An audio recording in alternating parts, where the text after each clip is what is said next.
Hi, welcome to Erudite Classes. Today we are going to start about a new chapter that is called acid, bases and salts.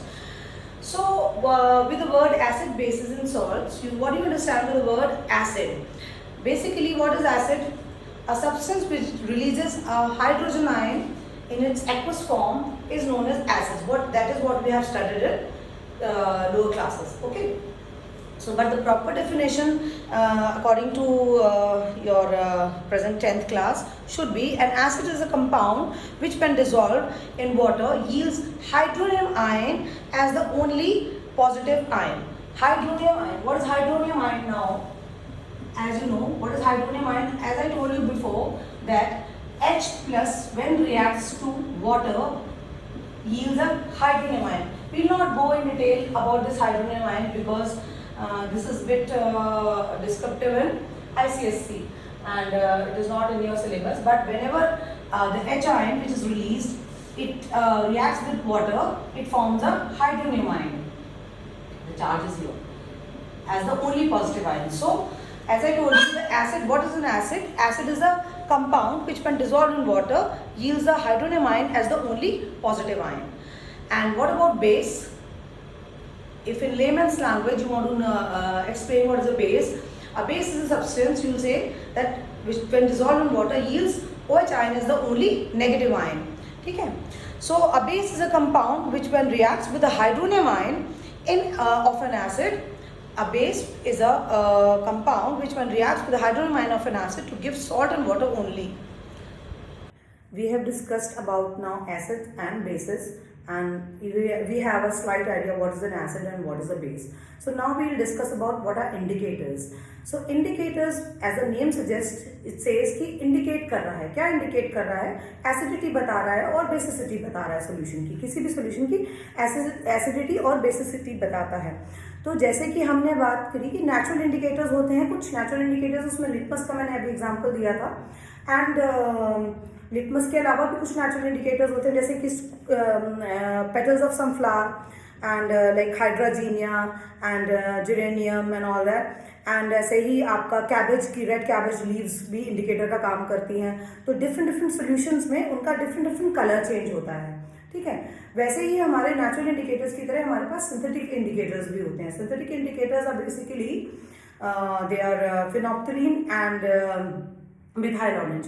तो अगर वैसे देखा जाए तो what are chemically indicators are weak organic compounds which change color in accordance with the pH of the solution. ये weak organic compounds होते हैं. Maybe they might be acidic or basic, but they change their color in accordance to the pH of the solution.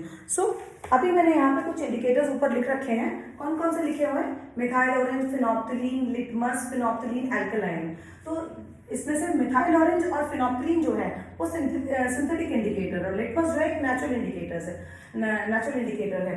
अच्छा, litmus मैंने जैसे अभी previously बताया था कि इट इज मेड फ्रॉम लिचेंस, तो उसका कलर पर्पल होता है initially neutral solutions. After that purple से वो रेड में बदल जाता है अगर हम एसिडिक सॉल्यूशन में उसको डालते हैं, टेस्ट करते हैं. और अगर हम उसको बेसिक टेस्ट करते हैं तो पर्पल से वो ब्लू चेंज हो जाता है.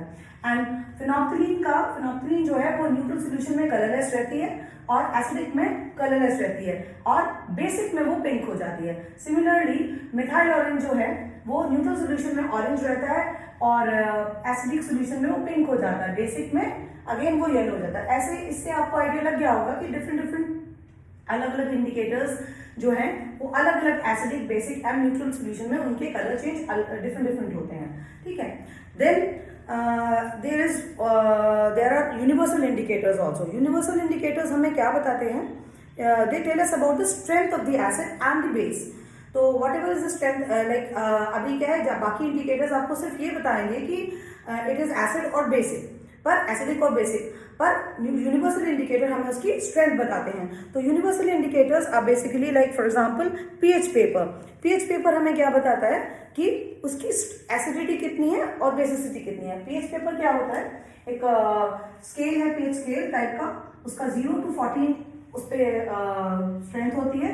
अगर स्ट्रेंथ 0 हो तो इट इज स्ट्रांगली एसिडिक, अगर न्यूट्रल हो तो इट इज 7 एंड 14 हो तो इट इज स्ट्रांगली बेसिक और अल्कलाइन. तो इसमें जब हम इधर से 0 से 7 की तरफ बढ़ते हैं तो एसिडिटी कम होती है, और 7 से जब हम 14 की तरफ बढ़ते हैं तो बेसिसिटी बढ़ती है। यानी किसी का अगर pH 0 होगा तो स्ट्रांगली एसिडिक, 1 होगा तो भी वो स्ट्रांगली एसिड, 2 वो भी एसिडिक होगा, एंड 13 अगर होगा तो इट्स स्ट्रांगली बेसिक, एंड 7 होगा तो it is almost close to water. अच्छा, पीएच की बात करें तो हमें याद आता है कि हमारे माउथ का पीएच जो है वो 5.5 के आसपास रहता है, और जो है आपका एसिड रेंज होती है उसका पीएच 5.6 से लेस होता है। ठीक है, तो ये तो बात हो गई इंडिकेटर्स की कि डिफरेंट इंडिकेटर्स हैं और उनका क्या क्या यूज है। सिंथेटिक इंडिकेटर्स के एग्जांपल मैंने बता दिए हैं, phenolphthalein, once again I am repeating, and methyl orange, and इनके कलर चेंजेस यहाँ लिखे हुए हैं, और बाकी मैंने जो है नेचुरल इंडिकेटर्स के भी आपको एग्जांपल दे दिए हैं। So we were discussing about pH के बारे में थोड़ी इन्फॉर्मेशन और दे रही हूँ कि पीएच जो है, पीएच इज डिफाइंड एज, ये आपको नहीं है बट सिर्फ समझा रही हूँ कि सीबीएसई में नहीं होता। PH is defined as a negative logarithm to the base 10 of hydrogen ion concentration expressed in moles per litre. कि मतलब पीएच जो है वो minus log to the base 10 of hydrogen ion concentration होता है। मे बी लेटर बाद में आपको याद रहे ये क्लास 11th में।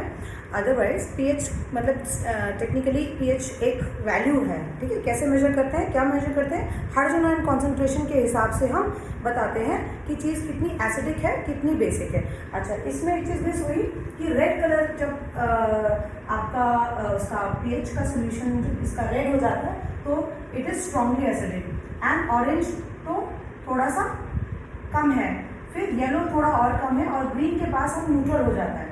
Then blue is slightly basic, then indigo is more basic, then violet is strongly basic. तो कभी कभी सीबीएसई में ये क्वेश्चंस भी पूछ लेते हैं कि कलर के हिसाब से आपको किसी चीज़ का कलर दिया होता है तो आपसे ये पूछ लेते हैं कि वायलेट कलर है तो व्हाट डज इट इंडिकेट, तो आपको इसका आइडिया होना चाहिए।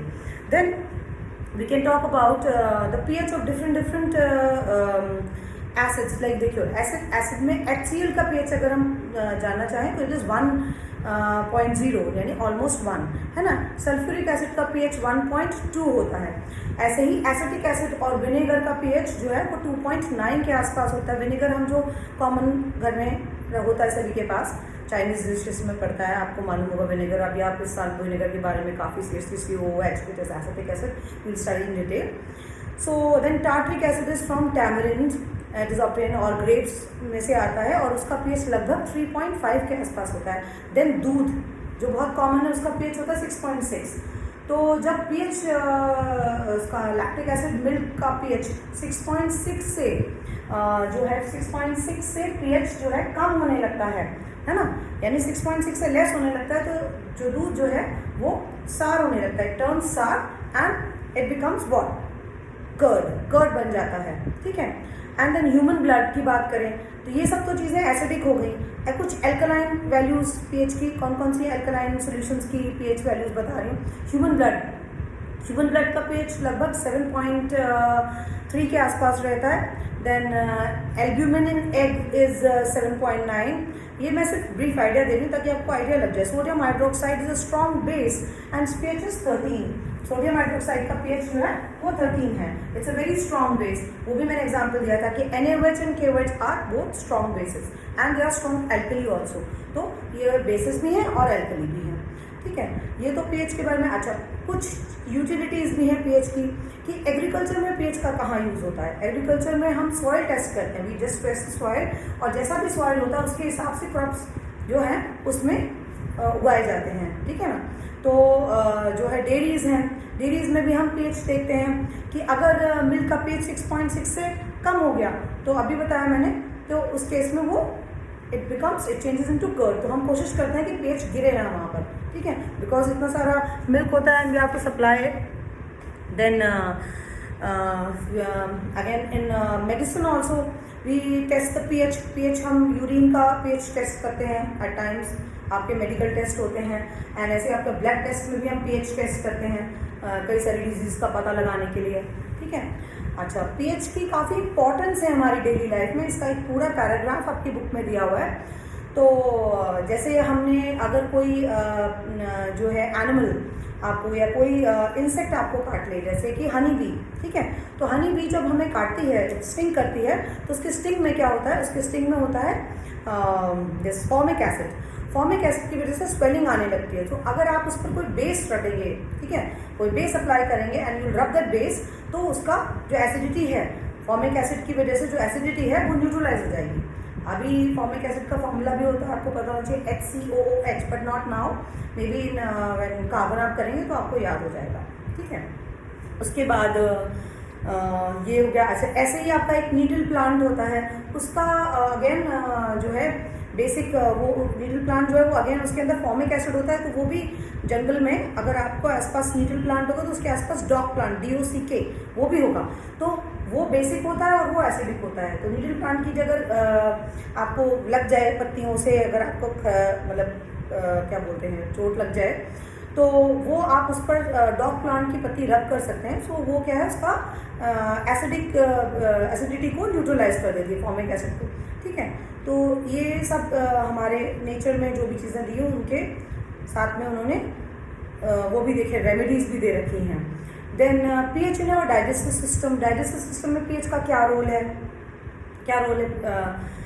कई बार हमारे स्टमक में एसिड होता है, HCl, राइट। तो कई बार जब हम ज़्यादा कुछ एसिडिक फूड खा लेते हैं तो हमारा क्या होता है, एसिडिटी हो जाती है। तो एसिडिटी को कर्व करने के लिए what do we try an anti acid.